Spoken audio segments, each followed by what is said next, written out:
आम्हाला गद्दार म्हटलं गेलं, 50 खोके असं करून डिवोर्स केलं. कसले 50 खोके? योगेश्वरला 50 खोक्याची गरज नाही. देवाच्या कृपेने एवढ्या तुकडे म्हणतो काय आम्ही आमचं कुटुंब सुखी आहे. माझ्या कार्यकर्त्यांना मी गोष्ट सांगितली की कुठेतरी फिल्म इंडस्ट्रीमध्ये गेलो तर अक्षय कुमारचा काही हिरो नसतो, परंतु राजकारणामध्ये पण हिरो हवेत ना, बरोबर नाही? परंतु आपल्या कोकणातली ही अवस्था मी आवडला आम्हाला 50 कुटुंब आम्हाला डिवोर्स गेलं, गद्दार आम्हाला समुद्र गेलं. आम्ही गप्प राहिलो, मी काही त्याच्यावरती बोललो नाही. फक्त एकच उदाहरण देतो. आपण कोकोकोला पितो ना, स्प्राईट पितो ना सगळे, बरोबर आहे? थंड पितो आपण, पण बनतं कुठे? आपल्या महाराष्ट्रामध्ये फक्त कोकोकोलाची एकच फॅक्टरी आहे, ती वाडा म्हणून जे पालघर वाडा म्हणून तालुक्यात वाड्याची फॅक्टरी आहे. कोकोकोला कंपनीला दुसरी फॅक्टरी महाराष्ट्रामध्ये चालू करायची होती. ही फॅक्टरी कुठे असावी यासाठी कोकोकोला कंपनीने जागा मागितली. त्याला उद्धव ठाकरे हे महाराष्ट्र राज्याचे मुख्यमंत्री होते आणि सुभाष देसाई साहेब हे उद्योग मंत्री होते. 2016 देवेंद्र फडणवीस साहेब मुख्यमंत्री असताना ही कंपनीने महाराष्ट्रासोबत असा हा करार केला होता, परंतु कंपनी जागेच्या स्वभावामध्ये होती. कंपनीने खेड तालुक्यातल्या लोटे एमआयडीसी मध्ये 40 एकरची जागा मागितली. मात्र 2.5 वर्ष उद्धव ठाकरे मुख्यमंत्री असताना कोकोकोला कंपनीला जागा दिली नाही. विरोध काय दिला? कंपनीला मेसेज काय दिला? अगोदर आम्हाला मातोश्रीवरती येऊन भेटा. आता कशासाठी भेटायला बोलत होते मला काही वेगळं सांगायची गरज नाही. 2.5 वर्ष 40 एकरची जागा दिली नाही, जागा असताना देखील दिली नाही. योगायोगाने महाराष्ट्राचे मुख्यमंत्री एकनाथ शिंदे साहेब झाले, उद्योगमंत्री उदय सामंत साहेब झाले. कोकोकोला कंपनीमध्ये अधिकारी रामराजे पर्यावरण मंत्री असताना आमचे ओळखीचे होते, आमचे संबंध होते, ते माझ्यापर्यंत आले. मी त्यांना उद्योगमंत्री सामंतपर्यंत गेलो, सामंत साहेबांपर्यंत घेऊन गेलो. आम्ही शिंदे सामंत बैठक केली. जी जागा त्यांना 2.5 वर्ष मिळाली नाही, ती 80 एकरची जागा, दुप्पट जागा आम्ही 2.5 महिन्यामध्ये मिळवून दिली. आज खेड तालुक्याच्या लोट्या मेडिसिनमध्ये कोकोकोला कंपनी आलेली आहे. कोकोकोला कंपनीने कामाला सुरुवात केली आहे. त्याचा फोटो देखील मी टाकलेला माझ्या अहवालामध्ये. पुढच्या फेब्रुवारी महिन्यामध्ये कोकोकोला कंपनी चालू होते.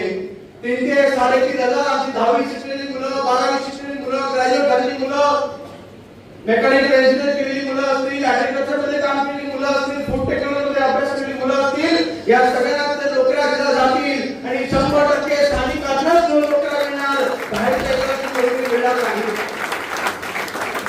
फक्त नोकऱ्याने जोड उद्योग देखील आहे, जोड व्यवसाय देखील आहे. शेवटी कंपनी आली म्हटल्यानंतर ते गजबजणार 3 ते 3.5 हजार कामगार कामाला लागतील. वेगवेगळे तिथे जोड उद्योग तयार, जोड व्यवसाय तयार होतील. जवळपास 3 ते 3.5 हजार ट्रक त्या कंपनीला लागणार आहेत. 3 ते 3.5 हजार टेम्पो त्याला लागणार आहेत. कारण जोड ज्या बाटल्या कोकोकोला तयार होतील त्या ट्रान्सपोर्ट करण्यासाठी देशभरात आणि म्हणून मला तुमची साथ मिळेल. फक्त मला आमदार व्हायचे आणि मला मिळवायचे, त्यासाठी योगेश्वरला आमदारकी नको. मला तुमच्याकडे रोजगार आणायचा आहे, मला रस्ते करायचे, मला इथे पर्यटन वाचायचे, म्हणून मला तुमची साथ मिळेल. एकच हात धरून मला इथे बोलावं आहे, दुसरं काही नाही. आपल्या पर्यटनाच्या दृष्टीने आपल्या समुद्र किनारे विकास होऊ शकत नाही. आम्ही आज परदेशात जातो, परदेशामध्ये आम्ही समुद्र किनारे बघतो आणि आमचे समुद्र किनारे बघतो. आमचे समुद्र किनारे आधीच विकास करून आहेत. कर्दे असेल, रायगड असेल, मुरुड असेल, यासारख्या समुद्र किनाऱ्यावरती वर्षाला 5 ते 6 लाख पर्यटक येतात. मग ह्या पर्यटकांसाठी कुठला सुद्धा आम्ही आजपर्यंत उभ्या करू शकलो काही नाही. स्वतः आदित्य ठाकरे हे पर्यटन मंत्री होते, त्यांच्याकडे खातो, त्यावेळेला ही गोष्टी करू शकले नसते. त्याला अनेक गोष्टी कोकणासाठी करण्यासारख्या होत्या. आम्ही त्यांना अनेक गोष्टी सुचवल्या होत्या. मी त्यांना बोललो होतो की आपण आपले समुद्र किनारे डेव्हलप करण्यासाठी, समुद्र किनारे असलेल्या गावांना डेव्हलप करण्यासाठी, विकास करण्यासाठी तुम्ही एक टाइम प्लॅन तयार करा. जसं आपण प्रदेशात बघतो त्या आधारावर एक टाइम प्लॅन तयार करा आणि हळूहळू एक बीच तुम्ही डेव्हलप करायला घ्या. परंतु काहीही केलं नाही. फक्त योगेश्वरला संपर्काचा प्रयत्न केले, त्यापुढे काही नाही. आज आपण सगळे मला जास्त वापर घ्यायचा नाही. आज निवडणुका तोंडामध्ये आहे, होय थोडंसं आपल्याला राजकारण करायचं, परंतु वाईट कोणाचं करायचं नाही.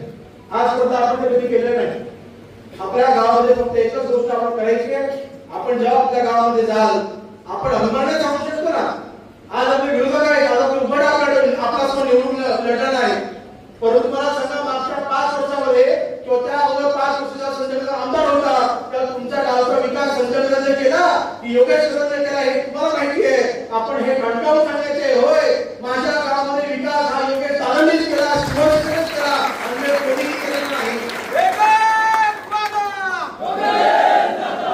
आपल्याला सांगायला अभिमान वाटला पाहिजे तुमच्या गावामध्ये विकास आपण केली आहे होय हे तुम्ही आमंत्रणाने सांगितलं पाहिजे. आपलं दुसरं भांडण तंटा आपल्याला काही करायचं नाही. मगाशी म्हटलं तसं युवा सेनेचा उपयोग मी कुठल्या भानगडी करण्यासाठी राजकारण करण्यासाठी करून घेणार नाही. युवा सेना ही विकासाचा पाया झाली पाहिजे, युवा सेना ही विकासाचा कणा झाली पाहिजे. आणि म्हणून या वर्षीच्या निवडणुकीचं आपलं वाक्य आहे की विकासाचा दादा पॅटर्न. दादा पॅटर्न म्हणजे दादागिरी नाही, दादा पॅटर्न म्हणजे आपल्या विकासाचा पॅटर्न. हे आपल्या गावातून खंडोबात सांगायचं म्हणून आपण काय केलं विकासाचा दादा पॅटर्न. आपल्या दादा पॅटर्न विकासाचा दादा पॅटर्न म्हणजे आपल्या गावामध्ये विकासाचा पाया तुम्ही ठरवायचे. आजपासून इथे बाहेर पडल्यानंतर मी या इंद्राने, मी या सुमित आहे, मी या समित आहे नाही, मी योगेश कदम आहे असं धोरण आपण आजपासून मानायचं आहे. मी योगेश दादा आहे, मी आमदार आहे असं तुम्ही गृहीत धरा आणि स्वतः मिळून काम करा. तुम्ही आणलेल्या सगळ्या कामाला प्राधान्य दिलं जाईल. व्यासपर्यंत कधी युवासेनेसोबत दुजाभाव केलेला नाही, कधीच नाही. नेहमीच ताकद मी दिलेली आहे आणि ती ताकद यापुढे देखील देत जाऊ. होय जे सहकार्याने सांगितले ते देखील महत्वाचं आहे. युवती सेना वाढली पाहिजे. युवती सेनेचा देखील सहभाग शेवटी मला जे आपल्याला जे मतदान मिळतं त्या मिळणाऱ्या मतदानामध्ये युवतींचा देखील सिंहाचा वाटा आहे. त्यावर दुबतच नाही. परंतु आता मला जे सहकार्याने सांगितलं की पुढच्या वेळेला युवती सेनेचा मेळावा होईल तर आपण सर्व युवा सेनेचे आहोत आणि सगळी युवती सेना येईल. म्हणजे आपण सगळे सहभागी बाहेर आणि युवती सेना आतमध्ये. आता म्हणून इथे मला भीती वाटायला लागलेली आहे. अरे 2024 ला मी आमदार होईल ठीक आहे, पण 2029 ला लोक कधी जाणार तुम्ही लोक आपल्याला सह्याद्रीला आमदार करायचे आहे असं वाटतं. मला भीती वाटायला लागलेली आहे. आणि म्हणून युवती सेना ही वाढली पाहिजे. कारण शेवटी मी सह्याद्री एक गोष्ट तिला मी मनापासून मी कौतुक केलंय आणि बाईक म्हणून आहे. अनेक अशा गोष्टी असतात ज्या महिला पुरुषांपर्यंत मानू शकत नाही. आमच्या महिलाकडे गावागाव जात असतात परंतु मी शहरात ह्या समस्या माझ्यापर्यंत थेट पोहोचू शकणार नाही. परंतु महिला तुझ्याशी ओळखली बोलते, त्या मुली तुझ्याशी मनमोकळेपणाने बोलते, जरा माझ्याशी बोलणार नाही. पण तू कामाला तू गावापर्यंत पोहोच आणि महिलांच्या समस्या जाणून घेण्यात माझ्यापर्यंत पोहोचव. ते काम आज श्रेया करते. मला त्याचा सार्थक मला अभिमान आहे. कुठलीही गरज माझी दोन्ही मुलं, एक माझी 5 वर्षाची मुलगी आणि माझा एक 6 वर्षाचा मुलगा, दोघे मुंबईत एकटे आहेत. बरोबर की नाही?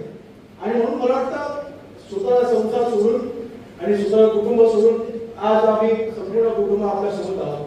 कारण शेवटी आज आम्ही एक गोष्ट मानतो जे आम्ही रामदास यांना लहानपणापासून पाहिलं आणि ते आमच्यासोबत का नसायचे ते आज आम्हाला कळतं. ते जनतेच्या सेवेमध्ये होते. आम्ही तुम्हाला तुमच्या सेवेसाठी पूर्णपणे झोकून दिलेला आहे. तुम्हाला अर्ध्या रस्त्यात सोडणार नाही, तुम्हाला अर्ध्या रस्त्यामध्ये सोडणार नाही. ही आपली साथ आता कायमची आहे. योगेश आता कायमचा तुमचा दादा झालाय आणि तुम्ही आता माझे कायमच्या भाऊ झालेले आहात. आपलं हे नातं अतूट नातं आहे. हे कदापि तुटणार नाही, कदापि मी तुटू देणार नाही. कोणीही किती प्रयत्न करू द्या. म्हणून आपण सर्वांनी आजपासून आपल्या तालुक्याचा विकास करण्यास सज्ज होऊया. पुन्हा एकदा आपण सर्वांनी जे आयोजन केलं होय, सोशल मीडिया हे महत्वाचं माध्यम आहे. सोशल मीडियावर आपण ऍक्टिव्ह झालं पाहिजे. या सोशल मीडियाच्या माध्यमातून आपण जे विकास कामं हे जनतेपर्यंत लगेच पोहोचवता येतात त्यासाठी आपल्याला सोशल मीडिया हे महत्वाचं आहे. म्हणून आपलं इंस्टाग्राम असेल, फेसबुक असेल, ट्विटर असेल, या सर्वांनी सगळ्यांनी ऍक्टिव्ह राहणं अत्यंत गरजेचं आणि ते आपण कराल अशी मी आशा बाळगते. मी आज अधिक वेळ आपण सर्वांचं घेणार नाही. युवा सेनेची ताकद ही काय आहे, युवा सेनेची एकजूट ही काय आहे, या दाखवलीकरण बघायला मिळालेली आहे. महाराष्ट्रामध्ये युवा सेनेच्या माध्यमातून सगळ्या युवकांना एकत्र करण्याचे काम, कॉलेजमध्ये असलेला युवक, तरुणाईमध्ये नोकरीच्या शोधात असलेला युवक, घराच्या आधार बनण्याचा प्रयत्न करत असणारा युवक, या युवकांना एकत्र करण्याचं काम तुम्ही केलं असेल तर हे आपल्या एकनाथ शिंदे साहेबांच्या युवा सेनेने केलेलं आहे. हे आम्हाला आज अभिमानाने सांगावं वाटतं. असा एक समज होता की युवा सेना म्हणजे आमची जहागीरदारी आहे, युवा सेना म्हणजे आमची आहे, युवा सेना म्हणजे आमच्या पहिले युवा सेना नाही, असा एक समाज महाराष्ट्रामध्ये काही नेत्यांना होता. परंतु महाराष्ट्रामध्ये आम्ही जायचो, महाराष्ट्रामध्ये आम्ही फिरायचो. आज युवा सेना प्रमुख म्हणून पूर्वेची सर्वे करणार शिंदे साहेबांनी जबाबदारी दिली खरी, परंतु पूर्वेश असेल, सुरेश असेल, श्रेया असेल, आम्ही असेल, आमच्याकडे अनेक असे युवक होते जे महाराष्ट्रामध्ये प्रत्येक तालुक्यामध्ये आम्ही दौरे करायचो, तिथल्या युवा सेनेच्या पदाधिकाऱ्यांना एकत्र काढायचो आणि हळूहळू महाराष्ट्रामधल्या प्रत्येक तालुक्यामध्ये घेऊन आम्ही युवा सेनेची बांधणी करायचो. त्यावेळेला ही सगळी युवा सेना एकत्र आली, आम्ही बांधणी करायची, युवकांना आम्ही एकत्र करायचं. तिकडे अजित ठाकरे येऊन फक्त भाषण करायची, कार्यक्रम करायचे, निघून जायचं. या अजित ठाकरेंनी काही केलं नाही. हे आज मी इथे उद्धव ठाकरे सांगू इच्छितोय, काही केलं नाही. तुमच्या सगळ्या युवा सेना, युवा सैनिक तळागाळात जाऊन पोहोचून काम करायचं आजही करतोय. कॉलेजमध्ये युनिट उघडणं, कॉलेजमधल्या युवकांच्या कुठल्या समस्या त्या सोडवणं, या सगळ्यांच्या सोबत आपल्या युवा सेनेचे पदाधिकारी फिरायचे. आजही आपण सर्व आपल्या गावात आपला वेळ खर्च करून आलेला आहात, ही साधी गोष्ट नाहीये. जेव्हा एखाद्या 38 वर्षाच्या मुलासाठी, जेव्हा एखादा 18 वर्षाचा, 23 वर्षाचा, 35 वर्षाचा मुलगा आपला काम धंदा सगळं संसार सगळं सोडून या वेळासाठी येतो, म्हणजे तुमची बांधिलकी आपल्या विचाराची आहे, ह्याचं आपण प्रतीक. तुम्ही माझी ताकद आहात. मी अनेक वेळा सांगितलं की मी शिवसेनेचा, आता पक्ष आपला शिवसेना आहे, परंतु युवा सेना आपली अंगीकृत संघटना. मी स्वतःला शिवसेनेचा नाही, मी युवा सेनेचा आमदार वाटतो, कारण मी शेवटी तरुण आहे. या युवा सेनेचा आमदार म्हणून महाराष्ट्राचे जनता पार्टीकडे बघत असतो. दुर्दैवाने तुमच्या या युवा सेनेच्या आमदाराला संपवण्याचा प्रयत्न युवा सेनेचा तत्कालीन युवा सेना प्रमुखांनी केला. ही माझं दुर्दैव. आपण सर्व साक्षीदार आहात. आज येत असताना आपण डॉक्टर बाबासाहेब आंबेडकरांच्या पुतळ्याला आपण हार अर्पण केला. त्यानंतर दापोली तालुक्यामध्ये छत्रपती शिवाजी महाराजांच्या स्वरूप पुतळा आपण उभा केला, तो शिवसेनेने उभा केला. छत्रपती शिवाजी महाराजांच्या पुतळ्याच्या अनावरणाच्या कार्यक्रमाला माझ्या ज्या पद्धतीने अपमान केलेला आपण तिथे साक्षीदार आहात. त्या दिवसापासून सुरुवात झाली. माझे सगळे अधिकार काढून घेतले, योगेश संपला पाहिजे.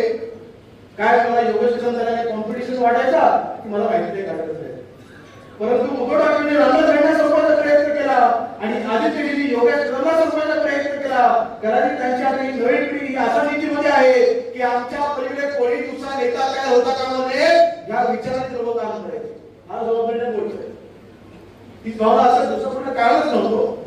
आपण मला सांगा, आज जी मुलं 18 वर्षाची आहेत, ज्यांना मतदानाचा अधिकार मिळालाय, ते 5 वर्षापूर्वी 13 वर्षाची मुलं, आज सगळी ते 18 वर्षाची मुलं. ती 13 वर्षाची मुलं पण त्याला आपल्या कार्यक्रमाला यायची. मग अशा वेळेला अशी परिणाम आम्ही जेव्हा बांधणी करतो, आज करतो, तुम्ही कधी पाहिले की योगेश कदम आपल्या पक्षाच्या विरोधात काम करते? असं तुम्ही कधी पाहिलं? कधीच केलं नाही. ते बाबा मी कधी केलं नाही. पक्षाची निष्ठा आमची एक निष्ठा आहे. पक्षाची निष्ठा आमच्यासाठी सर्वश्रेष्ठ आहे. आमच्यासाठी शिवसेना आणि बाळासाहेब या पलीकडे आमचं कुठलंही जग नाही, या पलीकडे आमचं कुठलंही जग होणार नाही, कधीच शक्य नाही. बाळासाहेब आम्हाला अनेक बाळगुरु आपल्या कुटुंबात सर्वांना पाजलेले आहे.